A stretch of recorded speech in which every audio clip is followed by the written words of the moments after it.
ये नए तरह की चीज है कि लड़ाई भी चलती रहेगी, देश भी चलता रहेगा, समाज भी चलता रहेगा, लेकिन दुनिया में वॉर नहीं होना चाहिए। हम समाजवादी लोग हमेशा वॉर के खिलाफ रहे। वॉर कभी अच्छाई नहीं लाता है, वॉर नुकसान करता है। तो सीमाएं जो बनी हैं इनको लेकर के और बहुत सारी चीजों को लेकर के आपस में देशों में झगड़े हैं, एक दूसरे को नीचा दिखाना चाहते हैं। हम लोग वॉर के पक्ष में नहीं है। ये सब नकली लोग हैं। और दुनिया में देखिए, आप लोग समझदार बनिए, बीजेपी के चक्कर मत पड़िए। बीजेपी आपको धोखा देती है, झूठ बोलना सिखाती है। आप दुनिया में हर देश से फ्री ट्रेड एग्रीमेंट कर रहे हैं, अमेरिका से डील हो गई आपकी, और आप चीन का बाजार आपका छीन रहा है। तो हमारे अगली पीढ़ी का भविष्य क्या होगा?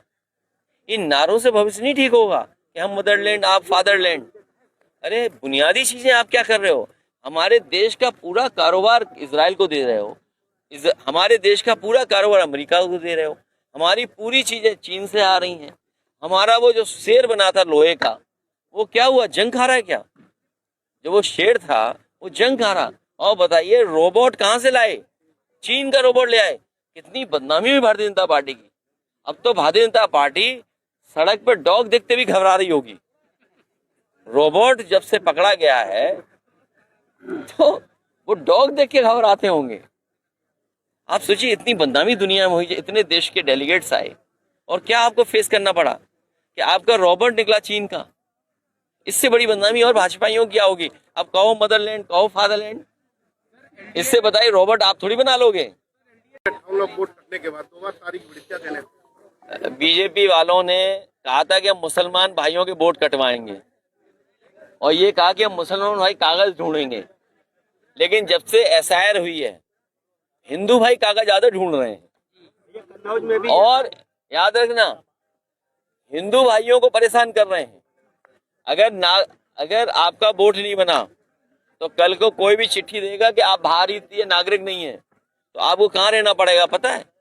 जहां मुसलमान भाइयों के डिटेंशन सेंटर बनाए थे वहीं आपको जाकर के रहना पड़ेगा। डिटेंशन सेंटर किसके लिए बने थे भाई? अगर आप वोटर नहीं हैं तो इसका मतलब क्या हुआ? आपकी भारतीय नागरिकता नहीं है। ये बात तो साफ है ना। तो जो मुसलमान भाइयों के लिए कर रहे थे, याद रखना कहावत, जो दूसरों के लिए गड्ढा खोदते हैं एक दिन खुद गिरते हैं उसमें। प्लान बंद पड़ा हुआ है, क्या कहेंगे? ये अगर रहे कन्नौज में तो तुम्हारा सब कुछ बंद हो जाएगा। ये कन्नौज में अच्छा, आलू की आज खबर सुनी, बताओ आलू पैदावार किसान को आय दोगुनी होनी थी, उसकी खरीद होनी थी, एमएसपी की मांग कर रहे हैं। बताओ आलू की हालत क्या है? किसान की महंगाई क्या सामना करना पड़ रहा है। और फिर ये नौजवान जो भटक रहे हैं मोबाइल लेकर के, इन्हें सिखा दिया सेल्फी लेना। ये सेल्फी ले रहे हैं, उस पर टाइम खराब कर रहे हैं और अपना समय काट रहे हैं। इनका जीवन नहीं बदल पा रहा है, न नौकरी न रोजगार। तो भारतीय जनता पार्टी रहेगी तो सब बंद हो जाएगा और इस सीमा तक चले जाएंगे कि आपके मुंह को भी सील कर देंगे। अधिकारी और सरकार को पता लग गया है कि समाजवादी सरकार आने वाली है। तो जो जेपीएनआईसी, अभी मैं इन साथियों से कहना चाहता हूँ, एक बात समझ लेना, जो जेपीएनआईसी समाजवादियों ने बनाया था अब वो खुलने लगा है। इसका मतलब अधिकारियों को पता है कि समाजवादी सरकार आने वाली है, तो अभी पार्किंग खोलेंगे, फिर अंदर खोलेंगे, फिर वो हमें दे देंगे। और जब भारतीय जनता पार्टी को, पत्रकार साथियों, आपकी समझदारी के लिए, आपकी जानकारी के लिए, जब भारतीय जनता पार्टी का पहला अधिवेशन हुआ था तो इन्हें अपने आप को समाजवादी सोच का बताना था, जिसमें अटल बिहारी वाजपेयी जी राष्ट्रीय अध्यक्ष बने थे। तो समाजवादी नेता इनके पास कोई नहीं था। इन्हें अपने अधिवेशन में जयप्रकाश जी की तस्वीर लगानी पड़ी। सोचिए आप, जिस समय भारतीय जनता पार्टी का गठन हुआ, पहले अधिवेशन में इनके पास कोई समाजवादी नेता नहीं था, तब इन्हें जयप्रकाश जी की तस्वीर लगा करके ये साबित करना पड़ा कि हाँ, जयप्रकाश जी के रास्ते पर हम चलेंगे। उन्हीं के नाम से बना हुआ जेपीएनआईसी इन्होंने बर्बाद कर दिया है। पिताजी हमारे बीच नहीं रहे और वो समाजवादी विचारधारा से डॉक्टर राम मनोहर लोहिया, चौधरी चरण सिंह जी, नेताजी और उस जमाने से वो समाजवादी विचारधारा क्षेत्र में किस तरीके से लोगों को विचारधारा से जोड़ें और विचारधारा को किस तरीके से उनके बीच ले जाएं जिससे ये उन्हें महसूस हो कि समाजवादी विचारधारा ही उनके जीवन में परिवर्तन ला सकती है।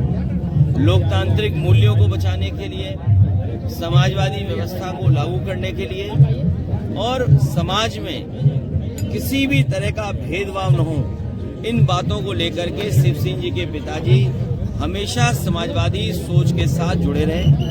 आज वो हमारे बीच नहीं हैं। ऐसे बुजुर्ग और उस पीढ़ी के नेता या उस पीढ़ी के लोग जो समाजवादी विचारधारा के साथ खड़े रहे, हमें दुख है।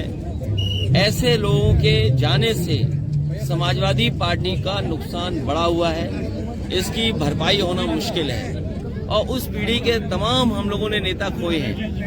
यही कन्नौज ने बहुत सारे महत्वपूर्ण नेताओं को और डॉक्टर राम मनोहर लोहिया, नेताजी, मुझे समाजवादी सोच के साथ यहाँ की जनता हमेशा जुड़ी रही। काफी विवाद चला, शंकराचार्य पे काफी गंभीर आरोप लग रहे हैं। माननीय कोर्ट का हम बहुत आभार प्रकट करते हैं कि जिस तरह का उनका फैसला आया है, पूज्य शंकराचार्य के साथ जो व्यवहार हो रहा था और कोर्ट के बाद ये बात साफ हो गई है कि भारतीय जनता पार्टी के लोगों के अंदर कोई भी गिरावट आ सकती है। भारतीय जनता पार्टी किसी भी सीमा तक साजिश कर सकती है। भारतीय जनता पार्टी से ज्यादा निंदनीय काम और इतने गिरे हुए काम कोई नहीं कर सकता जो देखने को हमें और आपको मिला है। भैया, मैं दो उदाहरण आपके सामने देना चाहता हूँ। आपको याद होगा तालेग्राम में जब हिंदू मुसलमान में झगड़ा कराने का काम भारतीय जनता पार्टी के लोगों ने किया और मांस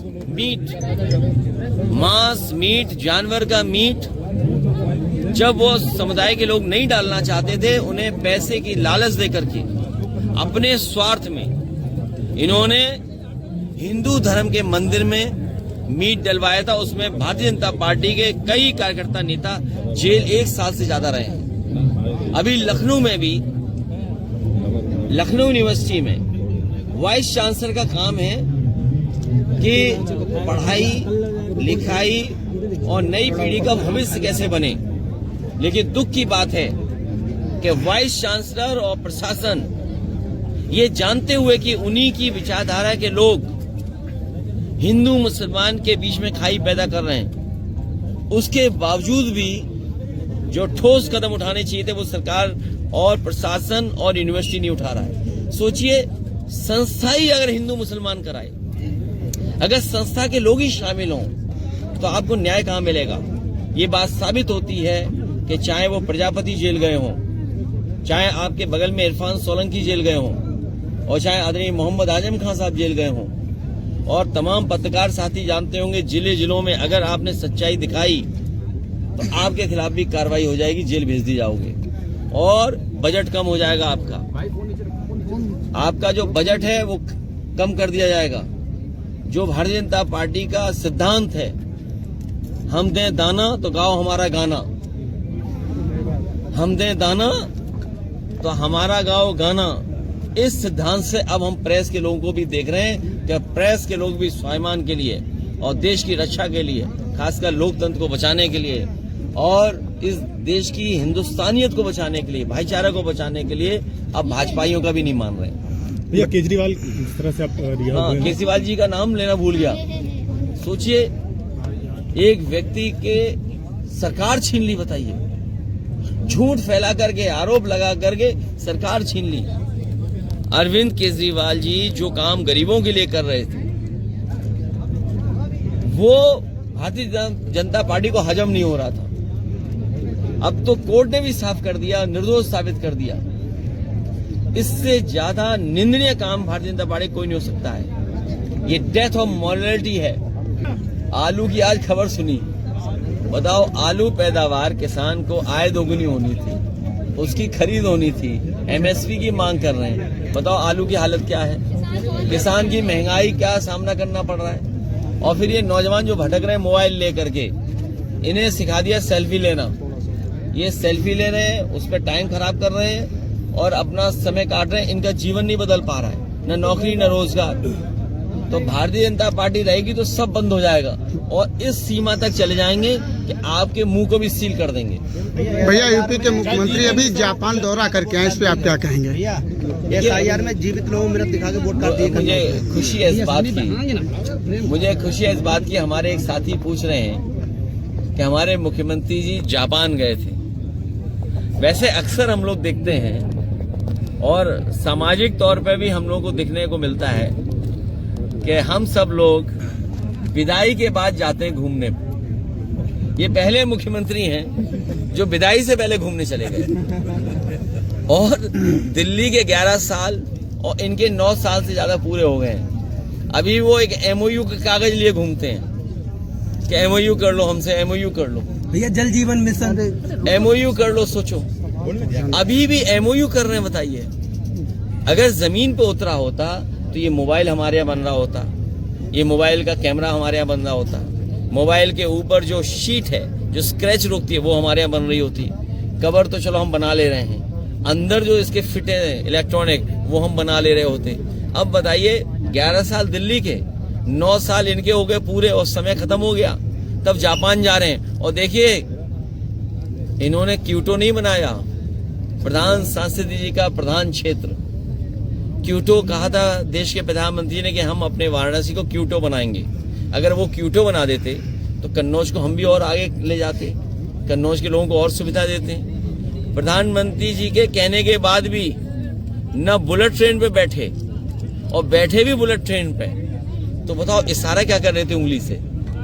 जो नए मॉडर्न लोग हैं, इस जमाने वाले लोग हैं, इनकी बात नहीं कर रहे पुराने लोगों की। जो नए लोग हैं वो जानते होंगे उंगली दिखाने का मतलब क्या है। वो दिखा के आगे हम 500 की नहीं चलाएंगे गाड़ी, 500 स्पीड में नहीं चलाएंगे, इसीलिए वो दिखा रहे थे, हाथ से कुछ इशारा कर रहे थे। और क्योटो नहीं गए, एक चले गए जर्मनी, एक जा रहे पूरब, एक जा रहे पश्चिम। ये कैसा चल रहा है बीजेपी में बताओ। मुख्यमंत्री पर आरोप लगा रहे हैं कि शंकराचार्य जी को फंसाने के लिए, मुख्यमंत्री फंसाने के लिए डिप्टी सीएम साजिश कर रहे हैं। बताइए क्या भारतीय जनता पार्टी में चल रहा है ये। और दूसरे गए थे जर्मनी, कम से कम वो कुछ दिखाते, साइकिल ट्रैक दिखाते। मर्सिडीज का वहां बनाया म्यूजियम। मर्सिडीज जो गाड़ी है वो सब हमारे सबके लिए प्राइड मानते हैं समाज में कि अगर आप मर्सिडीज ओन कर रहे हैं तो आप बहुत बड़े व्यक्ति हैं, आपका स्टेटस बहुत बड़ा है। बताओ मर्सिडीज का शोरूम नहीं देखने गए, घबरा इसलिए गए कि उन्हें पता लग गया कि गाड़ी तो देख सकते हो लेकिन सीट पे नहीं बैठ पाओगे।